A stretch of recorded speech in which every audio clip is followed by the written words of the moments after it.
What's good, Wizards fans? It's your host, the real Ed Oliver and Brandon Scott. The Washington Wizards lose to the Dallas Mavericks at home, 130 to 117. But Bilal shows some flashes, and we're gonna recap the game. Let's talk about it. Let's get to it. You are Locked On Wizards, your daily Washington Wizards podcast. Part of the Locked On Podcast Network. Your team every day.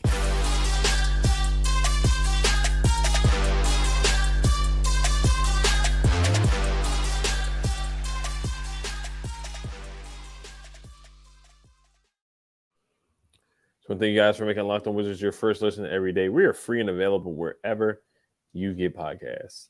Today's episode is brought to you by Jase Medical. Empower yourself when you purchase a Jase case, providing you with a personal supply of 5 antibiotics that treat 50-plus infections. Get yours today at jasemedical.com. That's Jase medical.com. All right, so we're just going to start off with with recapping the game. Brandon, there's a lot that went wrong, but where did you see the Wizards go wrong this game? Where do you start, man? Defense abysmal, man.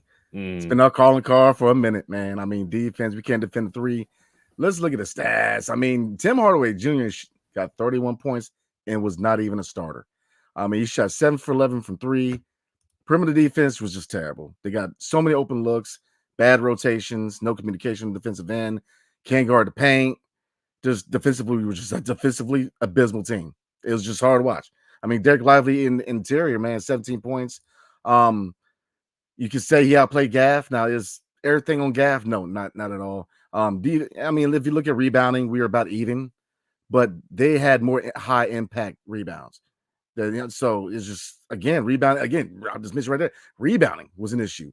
I mean, yeah, we tied them, but I mean, we continue to give up a lot of offensive rebounds. I mean, it's just we extend possessions for teams, and it always ends up being a three. It was hard to watch, man. Defensively, we're just a really bad team. We're just really bad. We don't communicate on the defensive end. There's no leadership in the defensive end. We're slow in rotations, rotating out the guys, slow and closing out on shooters. We're just there's nothing positive to say about their defense. This is abysmal. And this was without Kyrie Irving. Mm-hmm. I mean, Lord have mercy. I mean, this is without Kyrie Irving. Yeah. I mean, their highest scorer was a bench player, Tim Hardaway, which I don't know, he has a history of starting for them. But we knew going in that we predicted you need to defend the perimeter because this team is number one in the NBA in 3-pointers. Right. So we knew what the MO was with the Mavs. I mean, Luka's gonna be Luka, man. I mean, there was a couple of those deep threes that he makes them look like they're at a free throw line. You know what I mean? He's just. I mean, he had a one 3-pointer way out there. My wife looks at it, she said, "Good God!" I said, "Look, that's Luka." I mean, Luka's just Luka, man. So you really don't stop Luka. You try to slow him down, but Luka's going to do what Luka does, man. But if I have to attribute the loss to a statistic, it's defense. I mean, we're terrible at defense. We're not even close to being good at defense. I mean, there's no effort, there's no pride, there's no, like I said, rotating is slow. There's no effort. It's hard to watch, man. So defense is what I'm rolling with. Yeah, it's hard not to agree with you at all. 110% agree with your assessment for sure. I mean, Tim Hardaway Jr. 7 threes. You're not going to close out on him. They might as well just start at face guarding him because he was just so hot. He did hit up some threes. He did hit some threes off the dribble as well, which were some tough shots. The most disappointing part is really just the points in the paint they allow. They allow 52 and the Mavericks allow 56, but at the same time, just seeing Derek Lively get 3 lobs in a row, 3 easy alley-oops. Gafford did give up some offensive boards to Derek Lively as well. I was disappointed in seeing that happen, but Lively, it was a layup line. We didn't get back on defense. We let Grant Williams get a wide open layup. We let Derek Jones Jr.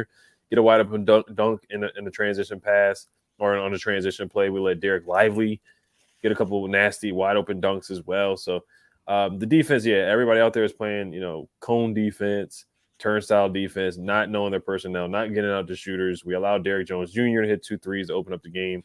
Luka Doncic was just a surgeon out there, just quarterbacking, getting guys open looks. Like you also brought up, no Kyrie. He was on the bench with the feather earring in his ear, and we just couldn't get any stops. And you brought it up again as well. We talked about it last night in the preview that they're the best 3-point shooting team in the league. They get up a lot of threes. Luka gets up a lot of threes. Derek Jones, Grant Williams.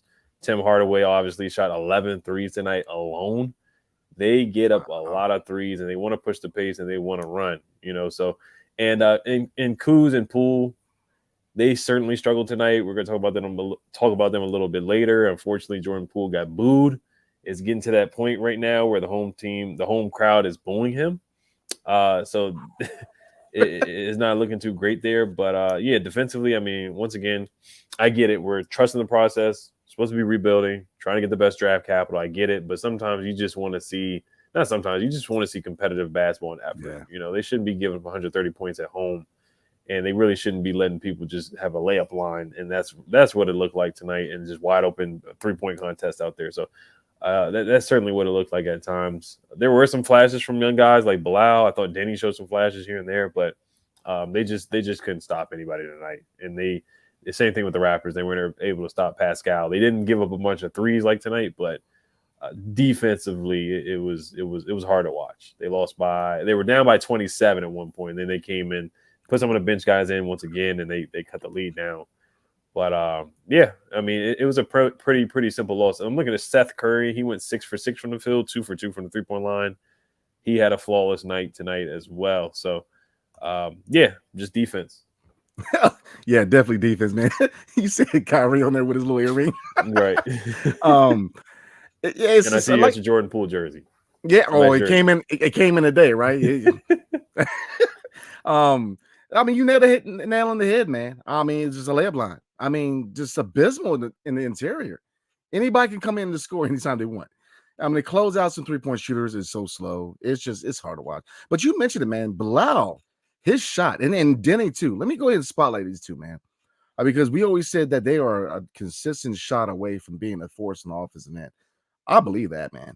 I mean, Deni, there was one play where the shot clock was expiring, and he sit back there, hit that three, and I mean, his motion looks better. He's got more confidence in his shot. I love what I see from Deni this season on the offensive end, man. He is really coming to his own, man. Same thing with Bilal. Bilal, that three, he's very comfortable shooting that 3-point shot. So I don't think we have that long. I mean, yeah, we have years, obviously, to develop him. But as far as him developing that shot, you're really starting to see that shot with Bilal. He's really starting to see him drive the lane with a lot more confidence. And he's a dog on the defensive end. Both of them are, man. So I love what I see from the young guys. Johnny Davis finally got some minutes tonight. I mean, say what you want about the minutes, I guess. Looking at the stat line, 6 minutes. So, I mean, but 4 points came in. You look decent. You got a steal. Steal and a block. Yeah. So, I mean, Johnny Davis, the jury's still out what the long-term outlook is for him. Is it one of those situations where after the deadline, maybe that frees up more minutes? Because there's a report that we're going to look at. The West kind of mentioned that there's a log jam going on, right? So, but here's the thing, though. With DeLon being out, I really think this is a time to kind of give him those minutes, man. But we'll see. After the deadline, maybe they move Shamet. DeLon, maybe it frees up minutes and we'll go from there. But I've always believed that this season he has to show what he has, man, because the front office is evaluating not only veterans, but they're evaluating these young guys. What is the long-term look for Corey Kispert going forward? I mean, offensively, he can shoot, but defensively, sometimes he can be a liability. He can be kind of undersized in certain matchups at the 2 and the 3. So we'll see what, the expectations are for some of these young guys too. But, get back to the game, man. I mean, you're not going to beat anybody in the NBA if you can't defend. I mean, I get it. It's a rebuild. I'm ready for a rebuild. I've been through many rebuilds in Washington, let me tell you, between all the major teams, including the Wizards. So I'm rebuild it out. I get it. I'm ready for that. But like you said, and we say that, I feel like we've said this every daggone episode. Take some pride. That's culture. That's part of rebuilding, man. You don't rebuild and have a trash attitude because it's going to take forever to rebuild. No, you want to build a culture, which is what? Come in and play hard. Play for pride. Play for the name on the front, not the back. Clearly Jordan Poole missed that memo because sometimes he's a little more worried about the name in the back than the name in the front. I mean, so he's got to mature a little bit, and I know we're going to talk about that, but defense, man, I know we can say it's got to get better, but will it? I mean, is this pretty much the script for the rest of the year? And part of me fears it is. We're going to see this almost every game, man. So, and then really, before we roll the break, man, it's just Wes Unseld, defensive-minded coach, supposedly.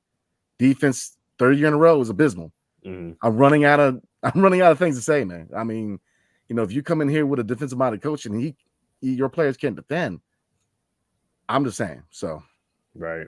Yeah, we're gonna talk about Bilal and the block that he had on Luka and some of the other guys, and Johnny Davis finally getting some minutes. But before we do that, today's episode is brought to you by FanDuel. Right now, new customers get $150 in bonus bets with any winning $5 money line bet. Score early this NFL season and NBA season with FanDuel, America's #1 sportsbook. That's $150 if your team wins. If you've been thinking about joining FanDuel, there's no better time to get in on the action. The app is easy, so easy to use. There's a wide range of betting options, including spreads, player props, over-unders, and more. So visit FanDuel.com/locked on and kick off the NFL season. FanDuel, official partner of the NBA. Make sure you guys also check out the Locked On Sports Network national YouTube channel as well. Make sure you guys check that out and subscribe. All right. So what were your thoughts on Bilal and also Johnny Davis getting minutes? I know you brought up Wes Unseld Jr.'s statement, but what was your thoughts about Johnny Davis getting minutes? But it was very, very late in the game. Kind of felt like throwaway minutes. You know, we had some guys playing the G League today as well. And Eugene had, 30 points or something like that today? I mean, he had a heck of a day. Yeah. Ryan Rollins got to play a little bit towards the end. He scored. He played in the G League earlier. Pat Baldwin played in the G League earlier today. He had 14 points. So what were your thoughts about Johnny's minutes? Were they kind of like garbage minutes, do you feel like? Do you think he could have got earlier in the game just for defensive purpose? Maybe they could have put him on Tim Hardaway Jr. What were your thoughts about Johnny Davis? I mean, I definitely garbage minutes. 6 minutes. I mean, it was at the end of the game. I mean, he definitely had garbage minutes, man. But, I felt like they, with DeLon being out, and obviously they're still evaluating what Johnny can do. Just for his defense, I thought he should have got more minutes because, look, we get his offensive game, man. You're not going to blow past anybody. He's got to be more tricky with his footwork as far as how he plays offensively, but defensively, he's on point. I mean, definitely see what he can do at least defensively. So, yeah, I mean, somebody kind of made a comment on Twitter says, well, he's at the end of the rotation for a reason. Well, this shows that he's not very liked as far as rotation wise. I mean, 6 minutes for a young guy that is in year two. You would think that they were trying to get as many minutes as they can for him because it was obviously garbage minutes. 6 minutes, it was at the end, So yeah, I would have played him early, man, just because his defensive prowess. He can definitely defend in the high level. See what he can do. I don't understand why it's 6 minutes. I mean, it's very questionable why he's not getting much playing time. I don't think anybody really knows. I think that, you're looking at the comment from Wes, they're trying to find a way to kind of beat around the bush without saying that I don't want to play the guy. But it doesn't seem like he's a guy that's very well, I don't want to say respected, but he's just not a player that Wes really wants to fit into his rotations. And, what point does the front office get to a situation where it's like, hey, it kind of behooves you to put him in the rotation because, if we're not going to keep the guy, at least give him enough playing time so he can showcase what he can do so we can potentially move him. I mean, it really doesn't, it's not really in our best interest not to play the guy because you still got to try to boost him and see what he can do. I mentioned maybe a change of scenery move. The hot topic in Wizards land is obviously James Wiseman because of the lack of depth at center. Why not? I mean, send Johnny to Detroit, change the scenery move. We got a guy who's pretty much getting DMPs because I don't know what you call 6 minutes, but it's practically a DMP. I mean, James Wiseman's getting DMPs, so why not swap him? We need another center. So, it's going to be interesting going forward, man, to see what they do with Johnny because I thought personally that this was the perfect time with DeLon Wright being out to give him those minutes. So, yeah, 100%. I mean, they did feel like throwaway minutes, garbage minutes. I felt like he could have got in a little bit earlier, especially going up against Tim Hardaway. Looking at how Tim Hardaway Jr. was shooting the ball and just getting so many open looks. Use Johnny as a defender, man. He got out there, got a steal on Luka. He went down and scored. Now, he did miss a wide open layup. I want to say he hit a jumper too. Ended up with 4 points. Yeah, but yeah, just for defensive purposes, I would have put him out there. And clearly, they don't have a plan for him. He's not a priority. Clearly, he had 1 board, 4 points, 2 for 3 from the field. Yeah, clearly they don't have a plan for him at all, or that they're not invested. I'll just say they're not invested in him. You see that they're invested in Bilal. They certainly have a plan for him. I think they should actually ramp his minutes up. How many minutes did Bilal get tonight? He ended up with 27. 28 minutes. Yeah, 27, 28 minutes. which is fine. I think sooner than later he may end up in the starting lineup. But with DeLon Wright being out, it's just like this is the perfect opportunity for Johnny Davis to play. I get Shamet's there, but at the same time, I mean, you want to see what with the 10th pick in the draft, can do. Give him a chance, but at the same time, we've said this many times before, they didn't draft him, so yeah, they're really not invested in him at all. His trade value is not going to go up much, but at the same time, they should try to let him play so they could potentially move him if he's really not in their plans or in the future at all. But I really like what I'm seeing from Bilal, man. He's playing well. He's finishing well. He caught an alley-oop. 8 boards is impressive. I see a double-double coming very, very soon. 2 assists as well. 4 for 5 from the field. 2 for 2 from the three-point line. He's shooting so well from the three, which is just probably the biggest surprise of the season is him shooting so well from the three-point line. I just did not expect that to happen at all. So I'm very impressed by that. Corey had a solid game, 12 points, 3 for 7. Still, once again, defensively, he can't stop anyone. It's just not a surprise at all. Same thing with Gallo. Deni got to the basket a couple times. He took it straight at Luka, which I like that. Didn't hesitate at all. Just took it straight to him and scored. 3 for 4 from the three-point line. And Kyle, like brought it up earlier, Kyle Kuzma struggled 6 for 18. He was taking out the third quarter pretty early. Then he was putting back in. He started taking it to the basket, scored more, got to the free throw line. Seth Curry once again 100%, but Jordan Poole, Tyus wasn't bad either. 6 for 7. I mean, 12 points. You know, you're not gonna expect a scoring explosion from him, but 2 assists. How many turnovers did he have? He had 0 turnovers, so he did his assist to turnover thing, but he just doesn't put a lot of pressure on the defense. And then Jordan Poole, man, once again just getting booed. I mean, it's getting tougher and tougher. He shot a lot of floaters. They were open looks, so I'm not mad at the floaters. I think they were open looks. They just weren't falling. He shot a 3 in transition. I think that's the one where he got booed. Then he shot an air ball as well in the fourth quarter. That might have been where he got booed. It was either one of those where he got booed. But everything just looks challenging for him right now. Even the open looks, he's just not hitting. He got a little warmed up. Looked like he was going to have a solid game around the third quarter. Yeah. But he just has these lapses, man. I don't think he was like Shaq and a fool out there. He just wasn't hitting shots. Like he had open looks. So he's just struggling right now. So I'm not mad at the decision making that he had tonight, but the shots aren't falling, and when he misses, he's missing pretty badly right now. So the fans gave him a hard time tonight. Yeah, it ain't Shaq and the fool, he acting the fool. I mean, he's got to step it up, man. I mean, he's got to mature up. Like how many games are we in? And you getting booed by the home crowd? I mean, it's just he continues to make these mind-numbing plays, man. Like, in transition, you want to shoot a 3? Like, come on, man. You got to stop all that. He's got to mature up, man. He's got to stop acting like a fool. Like I said, he's got to step it up. He's got to mature up because people are not going to pay their hard-earned money to go watch you act like you at the playground, man. Like, you got to. I'm running out of reasons, or I'm running out of things to say to defend him, man. I like the acquisition from Golden State.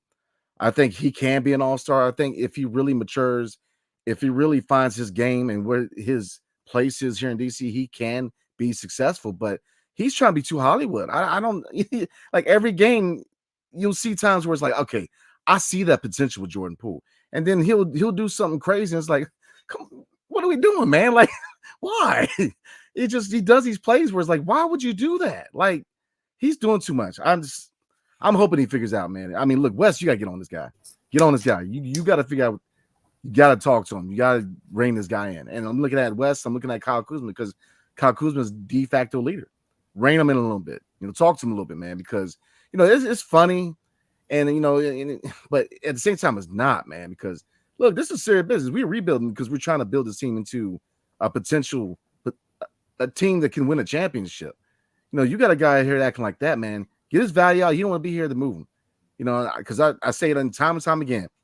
With this draft and with the needs we have long term, I'm definitely trying to get me another pick in the next year's draft. So why not package him and Kuz? I'm being real, man. You're like, if he is trying to do all this, he doesn't want to be here. Look, I said it last episode. Talk to him. Say, look, do what you got to do to boost your value. Play the program, and we'll move you, and we'll send you wherever you want to go. And then you can do all that mess somewhere else. But if he wants to be here long term, he's got to stop all that, man, because people are running out of things to say to defend him. The KP block, you taking a three and transition. Come on, man. Mm-hmm. So it's just hard to watch sometimes. But I say this about all the players in the roster, man. I hope he figures it out because he's got way too much talent to waste, man. He's got to figure out because he could do good things in DC. So, yeah. So right now, I mean, I think we're just figuring out who he is. I still think he's a super talented player, but I think on a contender, he was the sixth man for the Warriors. I just kind of think that's just what he is. Maybe he is in a Nick Young kind of tier. Nick Young, a former Wizard. You see Nick Young on with the Clippers and other teams being a sixth man, or the Lakers when they had Kobe. The Lakers were bad at that time, but that's just Nick Young went crazy those games. He had some big games for those teams, but and that's just kind of where I see Jordan Poole is trending towards that direction. Now his trade value is at an all-time low. You're just not gonna get much. And I did. Yesterday we talked about his trade value, and I said trade him for a bunch of second-round picks and somebody like Kendrick Nunn. I get it. That's not going to work. You got to match salaries. I get it. So it's going to be tough. I got to look at his contract. What is his contract? Because I know he just got that new contract from the Warriors. I believe it's $25 million for the first year. Yeah, so it's going to be tough to match salaries and make it work. 4 years, $128 million. So it's about $27 million per year. So he got a nice contract. He got paid well. And I thought he earned it, honestly. The way he played with the Warriors, he was a big part in that finals run, had a big game against the Grizzlies, 31 points. Like, he had some big games, man. He played really well at times with the Warriors. So right now, I don't know what it is. It's almost like he lost his Space Jam power. So it's a long season. I don't see him getting traded before February, honestly, because his trade value is so low at this point. And you're just going to have to attach something or a pick to him to move him. And that they're just not going to do that. It's almost that. It's almost to that point. It's basically going to be a salary dump trade. That's what it's going to be at this point. So you got to let him play it out and get his trade value up. I don't think they're going to be able to trade him before February. And like I said, that article that came out, the latter, the former, where they brought him in just to get his trade value up instead of making him a cornerstone piece. That's what it is, where they want to get his value up. But right now, it's just not working out. I think Kuz is getting his value up. He's been inconsistent, 6 for 18. Jordan Poole was 6 for 17, so they had a bad shooting night. But Kuz, for the most part, he's been productive. He's had some big games. That Raptors game, he played well. A couple of wins that we've had, he's played well. Sure, he's been inconsistent. Shot selection is always questionable, but I think he's been the best player on the team. And that's not saying much at all, trust me. But I think there's some contenders that definitely will be looking for Kuzma's services. Before we roll in the break, man, I kind of look at the situation with the Wizards kind of like the Commanders. I think that with the new front office, you're going to see a lot of changes. I don't think you should look too much into these options being picked up because I mean, there's a lot of changes that need to be made. And I think that I've seen enough this year that I think coaching, you need to look for another coach next year. This is my humble opinion. You may agree, you may not. I mean, because this is the third season that your defense is trash. How many years are we going to try to make this work, man? We gave him a roster with veterans. Now we got a rebuilding roster. The defense is abysmal. I mean, Kuz, we know what, eventually we're going to move him. That's the MO of his contract. But, Jordan Poole, it behooves us to get his value up because he's got to mature up, man. I mean, you can't do all this Hollywood stuff. It's cute and it's cool and it's a highlight reel when you make it, but you ain't making them. you just ain't making the shots, man. Just be a ball player. You're not an entertainer. You're a ball player. Just play ball, man. So that's where I'm at with it, man. So we're gonna go ahead and move on. Tonight's episode is brought to you by Jase Medical. So we spent a lot of time talking together, you and I. We get fired up together on wins and losses. Who starts? Who sits? I'm thankful for that connection we had. And today, I want our chat to be a little more personal. I just learned that you can get a 1-year supply on erectile dysfunction medications. You realize what that means. Bring on extended travel. Bring on the next national disaster or supply chain issue. You are covered, my friend. You don't have to worry about whether or not you can refill your genetics for Cialis or Viagra. And this is possible because of our friends at Jase Medical. Go online right now at jasemedical.com to receive your 12-month supply on your daily medication. Remember to use promo code LOCKEDON at checkout for a discount as well. A verified customer has this to say about Jase. Quote, I am thankful for this service. Supply chain issues caused me to cut pills in half to have it. I ordered most of my daily meds with a year's supply. I also ordered an antibiotic kit. I feel secure now. Prices are lower than local pharmacies. I highly recommend this for everyone, and quote, if you or someone you love would like to get a peace of mind by having a year's supply of any daily med, go to jasemedical.com to see if it's offered for you. Remember to use promo code LOCKEDON for $20 off your purchase, and I highly recommend Jase Medical. Definitely check them out. I got the kit with the antibiotics, but I mean they service a lot of medications, so definitely check them out, everybody.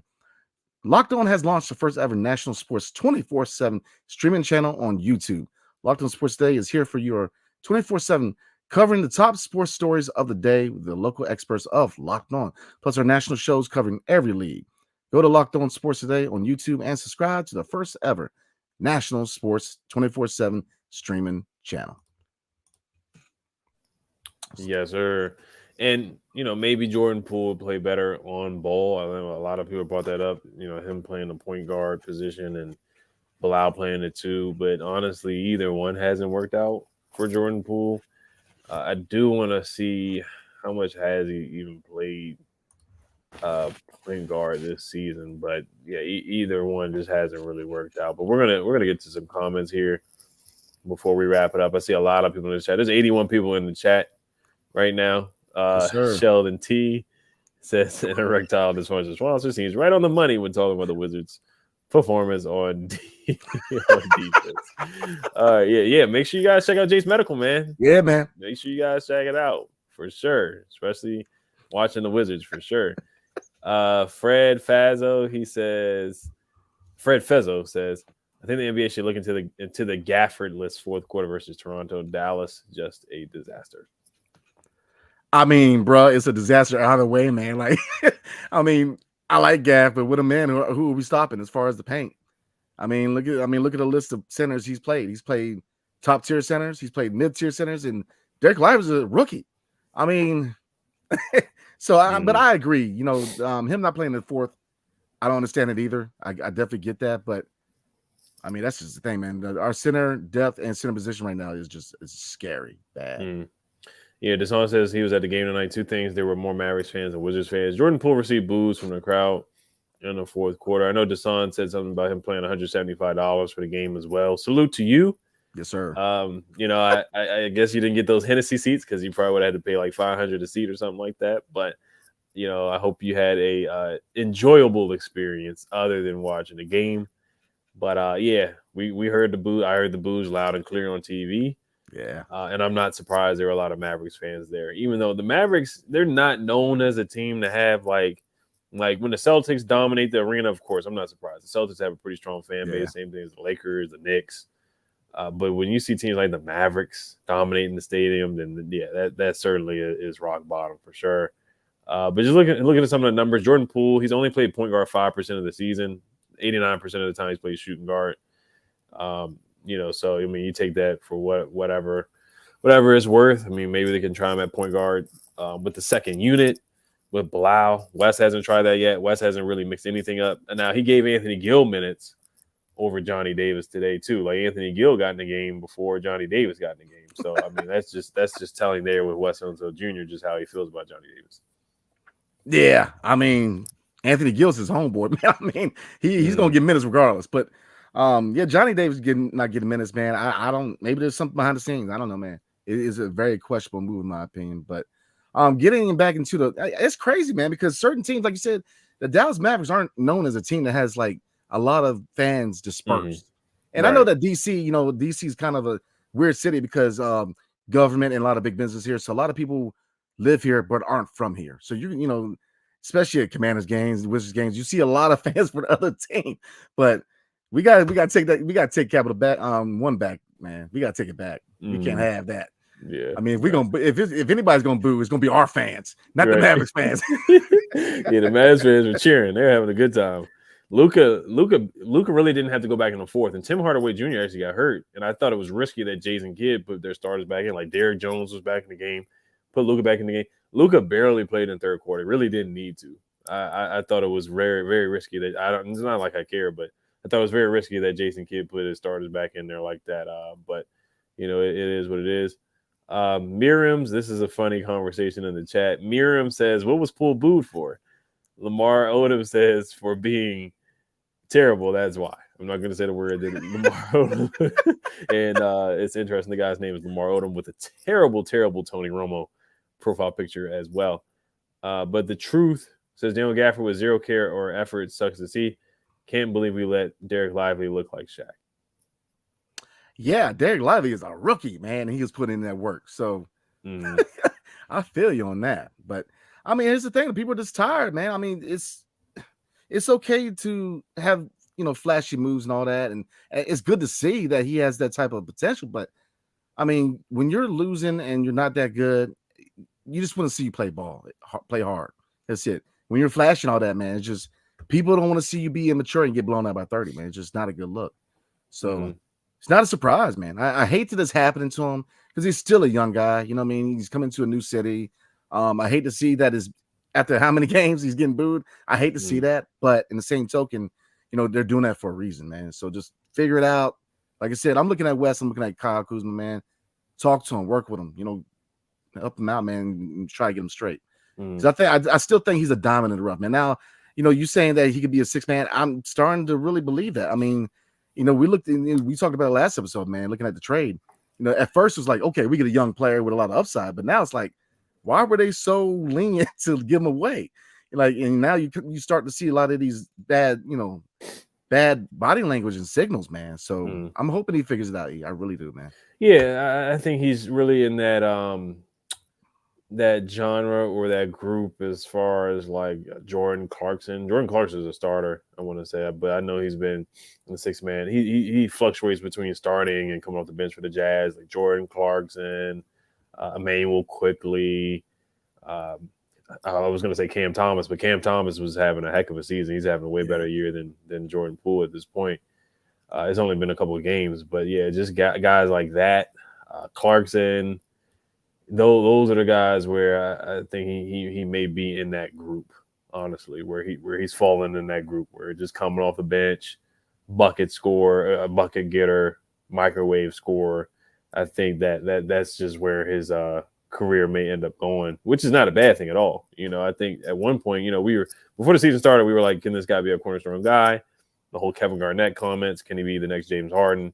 I think we're starting to figure things out, but I don't want to come to conclusions 10 games in the season. It looks like most of the fan base has already done that, and it looks like the crowd at the stadium has certainly already made a decision on how they feel about Jordan Poole so far.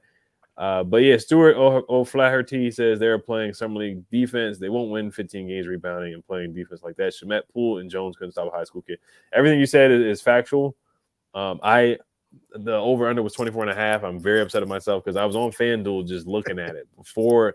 It was the day of the NBA season starting. It was the doubleheader on TNT. I forgot who. I think it was the Lakers and the Nuggets, and there was another game. It was a doubleheader. And right before the game, they still had it up. And I was like, 24.5. The under, it was like minus 125 or something like that. And I was like, man, I should have took that. I should have, because I really don't know. The over-under now probably should be 10. I know they don't do it anymore because the season already started. But the over-under is probably 10 right now. I guarantee it. It is, man. It's just, I think everybody is coming to the same conclusion, man. This is what we're going to see all year, which I get it, man. It's a rebuild, man. It's just, I just want to see effort. But look at that Poole. I agree with you with your comparison to Jordan Clarkson. I think that's a really good comparison. But I do have a problem with that because we're paying him $25 million, and that's just the first year of the deal. I'm not paying 25 plus for a 6-man, and so that salary alone is why that's an issue because that kind of sheds a new light on the trade. Now, at first we thought we were getting a guy who could be our starter for years. Now we're talking about a 6-man, and we're paying him $25 million, and that's the minimum because I believe it goes up to 28, and then to 30, then 35 for 4 years. So it behooves this team to get him straight, man. It really does, because if not, this is a bad contract. This right now is starting to look like a bad contract. So I'm hoping he figures it out. I really do. I hope he figures it out, man. Yeah, no, I'm rooting for the guy. I want to see nothing but success for him right now. And players go through slumps. It's a different scenery, different coaching staff, just a lot of different parts, moving parts for him for sure. So yeah, we'll see if he can get it together before February. We'll see what happens with that. But let's see here if there's any other comments we want to look at. Billy Shoker, we'll probably end on that because, of course, he had to get that joke in with last night. Draymond Green putting Rudy Gobert in a headlock. Draymond Green got suspended 5 games. Personally, I think I was saying no more than 10. Yeah, I think 10 would have been appropriate. It would have been fine. It was really out of nowhere.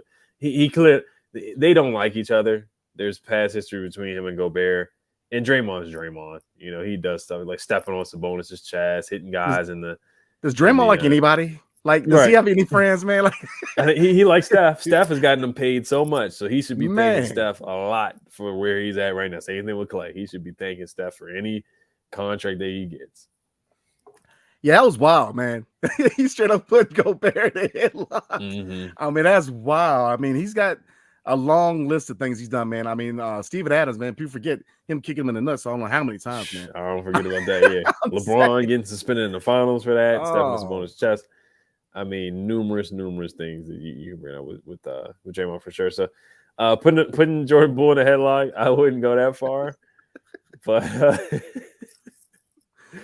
who do we play next? Let me see, because this was the game where I was like, he can have a big game because Dallas's defense is awful and they give up. They're just like us. They're like bottom 5 in defensive rating, bottom 5 in points in the paint allowed. Like they're bottom 5 in every statistical defensive category, like we are. But who do we play next? We're gonna preview New York tomorrow, Friday night, New York at home. New York Knicks. Yes, okay, sir. Well, it's an opportunity for him because I know it's preseason, but last time he played the Knicks, he put up 40. So maybe he can get to 25. That's optimistic for him now. Oh, hey, I know we're about to roll, man, but that's one more comment that just popped up. Mm-hmm. We got to highlight this, man. Peacefully Reality says, y'all blaming Poole like the Wizards were this great team before he came, and he has somehow messed things up. Stop it. Mm-hmm. You got to stop it, man. Like, come on, man. I know we're not that good, man, but come on. Like, you got to blame Poole. He's trying to be Hollywood. He's getting swatted. Like, I say the time and time again, man, look, I hope he figures it out, but come on, man. I don't see how you look at any of these games and don't have any kind of criticism about Poole. I mean, I'm just saying. So, yeah, I think Peaceful Reality is he might be responding to the other people's comments, but yeah, we're not blaming Poole at all. We're just calling it how we see it. Not playing good ball right now. I think if you talk to him and interview him, he'd probably say the same thing. He's not playing his best basketball right now. And, I wouldn't have booed him. I would not have done that. I usually, I would not have booed him. The only time I think I booed the Commanders when we went to the game and they were playing so bad against the Bears. But I booed the mess out of him, man. Yeah, I wouldn't. I would have booed him until my voice went out, man. But that's somebody, man. Everybody gets to smoke. So I mean, I personally I wouldn't have booed him because I still believe he can bounce back. He needs to play better than what he's playing right now. But personally, I would have booed him. So I mean, because Peaceful Reality is saying we're blaming Poole. I'm not blaming Poole. We talked about West, where a lot of the offense is isolation. After the first half, he draws up a lot of good plays. That's why we're always winning in the first half. Tonight we just got blown anyway. But you look at the Raptors when the game slows down, West makes no adjustments. So some of it, West hasn't put guys in the best situation either. But no, Poole 100%. Some of his bad plays on him. So I get the boos. I 100% get the boos. I do. I understand them. But I'm not blaming Poole for us being bad. Yeah, we're just not. The roster's just not good. Yeah, it's not just solely on Poole, man. It's coaching. I think. Y'all saying boo that man. Y'all got the tomatoes out and everything. Nah, I mean, don't do that to that man. Definitely appreciate the comment, man. It's just, I mean, Poole is a piece of the frustration, man. But it's a lot of people you can blame, man. I mean, to me, it's a lot to do with coaching. I mean, you can't look at this team and not look at the coaching staff. I'm not the coach staff. Wes Unseld Jr., man. The lack of adjustments. I mean, that's a whole nother episode. But yeah, it's gonna be a long year, man. Mm-hmm. That's all I can say. And Daryl, yes, Daryl Hardy. Thank you for watching the show all the time. Of course, yes, we get the fact that Wes is on sale. We get it. Yes, we understand. We say it every time. We say trust the process. Before everything I say trust the process, of course, because we're just they didn't even get a backup big man. So that's telling that they're not trying to win because they're only putting Gafford out there. They got Gallo at backup center. So they're clearly not trying to win games. We know this. Once they traded Bill and Porzingis, all those guys, we already knew the direction of the team.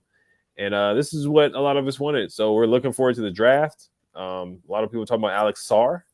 So we'll see that in 2 years from now.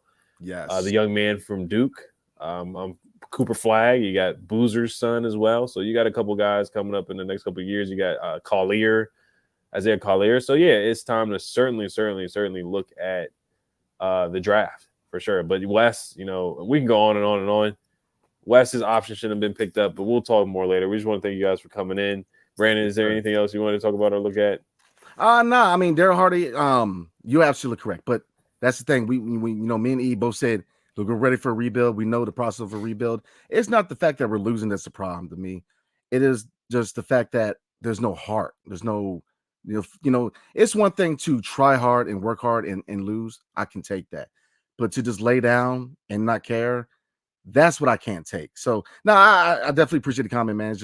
It's the fashion how they're losing, man. I get they're going to lose a lot more. They're going to win. It's just the fashion, man. Have some pride, man. It's like getting your butt kicked, man. It's one thing getting in a fetal position and crying, but it's different than you sit there and be a man and take the beating. I mean, at least try to fight back. So that's what I'm mad with it, man. Definitely, yeah. We just want to thank you guys for making Locked On Wizards your first listen every day. We're free and available wherever you get podcasts. Make sure you guys subscribe, hit the notification bell as well. Hell to the Wizards. Peace.